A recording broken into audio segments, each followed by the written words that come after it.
بسم اللہ الرحمن الرحیم۔ روایت ہے کہ لبید بن اسم یہودی اور اس کی بیٹیوں نے حضور عالم صلی اللہ علیہ وآلہ وسلم پر جادو کر دیا تھا، جس کا اثر حضور صلی اللہ علیہ وسلم کے جسم مبارک پر نمودار ہوا، لیکن آپ کے قلب اور عقل و اعتقاد پر کچھ بھی اثر نہیں ہو سکا۔ چند روز کے بعد حضرت محمد صلی اللہ علیہ وآلہ وسلم نے اللہ سے دعا مانگی کہ باری تعالیٰ مجھے ٹھیک کر دے، تو نبی کریم صلی اللہ علیہ وآلہ وسلم نے اما عائشہ رضی اللہ تعالی عنہا سے فرمایا کہ رات کو 2 فرشتے نبی کریم صلی اللہ علیہ وآلہ وسلم کے پاس آئے، ان میں سے ایک سرہانے کھڑا ہوا اور دوسرا پیروں کی طرف، اور ایک دوسرے سے بات چیت کرنے لگے۔ ایک نے کہا کہ محمد صلی اللہ علیہ وآلہ وسلم کو کیا ہوا ہے؟ دوسرے فرشتے نے جواب دیا کہ آپ صلی اللہ علیہ وآلہ وسلم پر ایک یہودی لبید بن اسم نے جادو کیا ہے۔ پہلے فرشتے نے پھر سوال کیا کہ جادو کیسے کیا ہے؟ دوسرے فرشتے نے جواب دیا کہ کھجور کی چھال پر نبی پاک صلی اللہ علیہ وآلہ وسلم کے بالوں پر، آپ صلی اللہ علیہ وآلہ وسلم کی کنگھی پر اور ایک ڈوری پر۔ اس پر پہلے فرشتے نے پھر سوال کیا یہ چیزیں کہاں ہیں؟ تو دوسرے فرشتے نے جواب دیا کہ زروان کنویں میں ایک پتھر کے نیچے دبا دی گئی ہیں۔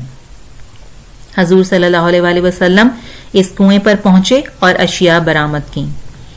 یہ اشیاء کھجور کے گابھے کی تھیلی میں برآمد ہوئیں۔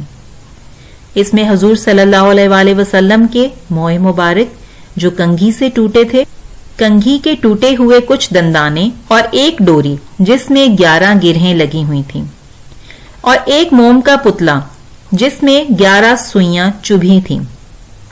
یہ سب سامان پتھر کے نیچے سے نکلا۔